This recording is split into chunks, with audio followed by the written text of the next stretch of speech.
अस्सलाम वालेकुम, आदाब। एशिया एक्सप्रेस के यूट्यूब चैनल में आप तमाम का इस्तकबाल है। मैं हूं मुजतबा मुनीब। कोरोना की इस वबा ने हम जानते हैं कि पूरी दुनिया के निज़ाम को दरहम बरहम कर रख दिया है। इस वबा ने हर नॉर्मल को एक न्यू नॉर्मल में कन्वर्ट कर दिया है और जितनी तब्दीलियाँ, जितनी चीज़ें सामने आई हैं, उसने पूरी दुनिया को परेशान कर रख दिया है।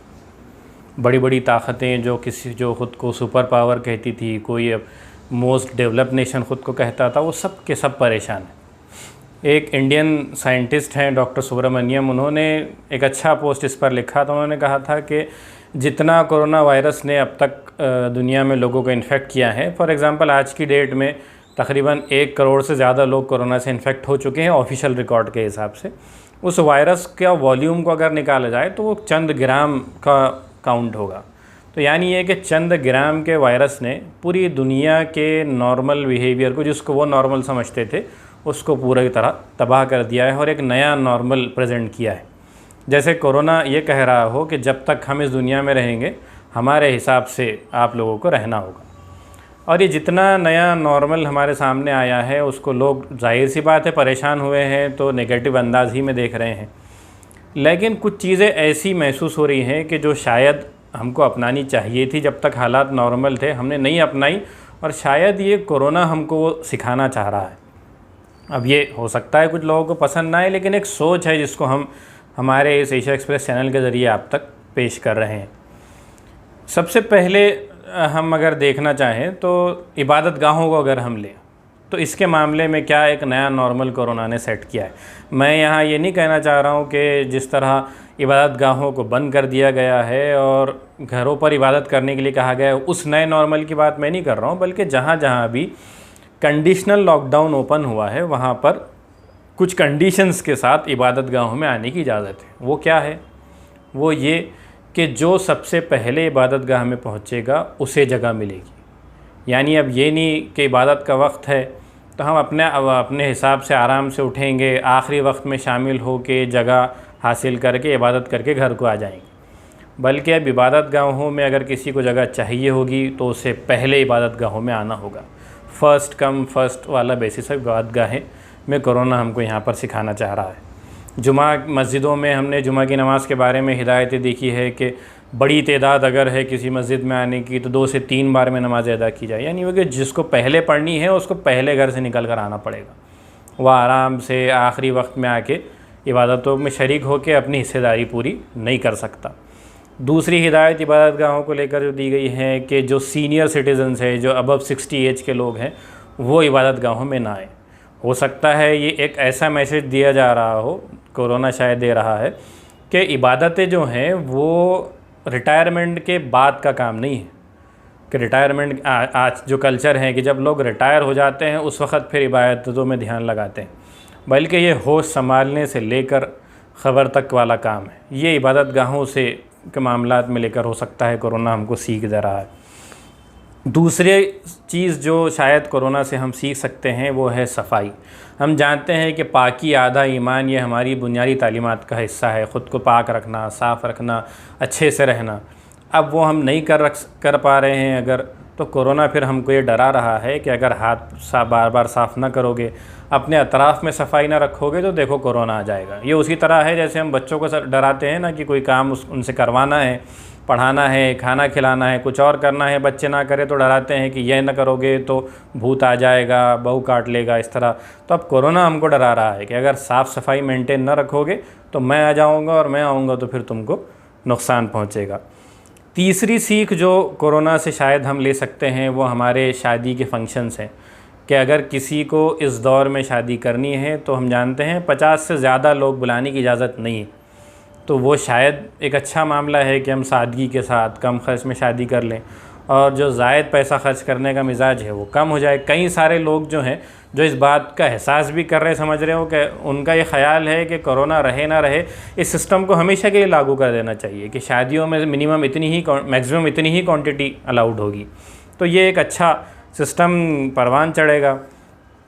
चौथी चीज़ जो कोरोना शायद हमको सिखा रहा है वो ये कि एजुकेशन वाला मामला है। अब तक हम ये देखते थे कि जो वालिदैन हैं उनका मिजाज मेजॉरिटी का अक्सर पेरेंट्स का मिजाज ये था कि अपने बच्चे की एजुकेशन के तहत उनकी ज़िम्मेदारी बस इतनी है कि वो स्कूल चुने, स्कूल में दाखिला कराएं, स्कूल की फ़ीस भरे, उसके साथ स्कूल्स के लिए जो सामान उस बच्चे को चाहिए, किताबें हैं, स्टेशनरी है और इस तरह कुछ सामान है तो ख़रीद कर लाकर उसके हाथ में दे, उसके बाद उनकी ज़िम्मेदारी ख़त्म। अब इन सब चीज़ों के बाद सारी की सारी ज़िम्मेदारी या तो स्कूल और उसके टीचर पर है या उस मासूम बच्चे पर है। और अगर अपने मन मुताबिक रिज़ल्ट्स नहीं मिल पाते हैं, नतीजा जब हाथ में आता है, रिज़ल्ट शीट आती है या कुछ पढ़ने के लिए पूछते हैं, वो मन मुताबिक जब रिज़ल्ट नहीं आता है तो सबसे पहले या तो टीचर पर गुस्सा उतारा जाता है या उस मासूम बच्चे पर गुस्सा उतारा जाता है कि मैंने तेरे लिए सारी फ़ीस भरा, सारा सामान ख़रीद कर उसको दिया, उसके बाद भी तू परफॉर्म नहीं कर रहा है। तब कोरोना का ये जो नया education system, online education system है, जो कंपलसरी किया गया है गवर्नमेंट की तरफ से कि ऑनलाइन आपको पढ़ाना है, वो अब आपको ये सिखा रहा है कि बच्चों के लिए आपको बैठना पड़ेगा, आपको वक्त देना पड़ेगा, आपको उसकी आदत डाल रहा है। कई सारे मामलात में ये भी सजेशन आ रहे हैं कि टीचर्स जो हैं पहले ऑनलाइन तरीक़े से पेरेंट्स को असाइनमेंट सिखाएं, उनको समझाएं और पेरेंट्स वो असाइनमेंट जो है फिर अपने बच्चों को बैठ कर करवाएँ। तो यानी अगर आपको अपनी बच्ची की तालीम की फ़िक्र है, आप उसकी अहमियत देते हैं, तो उसके लिए वक्त निकालना होगा, चाहे कोरोना की वबा हो या नॉर्मल डेज़ हो, तो पेरेंट्स को अपना वक्त निकालना होगा। ये चौथी सीख शायद कोरोना हमको देना चाह रहा हो।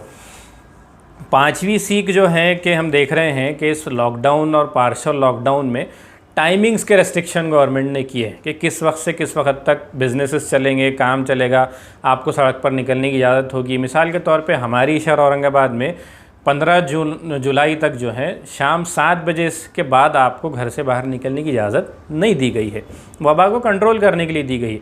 कई लोग हो सकता है इस पर सोच रहे होंगे कि ये 2-4 अगर 7 बजे के बाद नहीं निकल सकते तो 2-4 घंटे में क्या काम कर लेंगे। तो वो ऐसे लोग हैं कि जो जागते ही अगर दोपहर के बाद हो तो उनके लिए तो 2-4 घंटे ही हुए काम करने के लिए।